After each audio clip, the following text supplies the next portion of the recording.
Ayan, for today's video mga katropa, ayan, dahil sa wala tayong booking, na magkwentuhan tayo, pag-usapan natin yung tinatawag na high demand at yung tinatawag na low demand. Pag sinabi high demand mga katropa, dito magandang bumiyahe kasi matik talagang malalaki ang bigaya ng per trip nilalabog. Paano ba nagkakaroon ng tinatawag na high demand? Saan mo yan? Paano mo malalaman na high demand na? Una-una kapag naulan at holiday, yan, nagkakaroon yan ng high demand. Kasi kadalasan walang bumabiyahe pag holiday o may mga okasyon.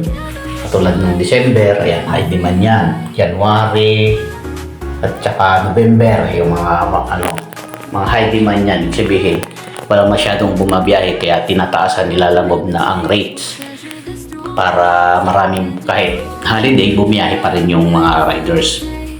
Yan. Tapos pag naulan, ayan, nagkakaroon ng high demand. Kumbaga, ang high demand kasing tinatawag, ito'y dumudoble ang presyo sa regular day.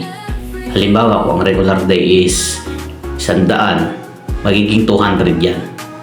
Ganon kaganda pag may high demand. Kaya yun ang inaabangan ng mga riders. O ayun lang mo muna mga katropa. Sana meron kayong idea. O sa mga hindi pa nakasubscribe sa aking channel, please subscribe at pakiclick na rin ang bell icon para lagi kang updated sa lahat ng mga video ko. Yun lang. Peace out.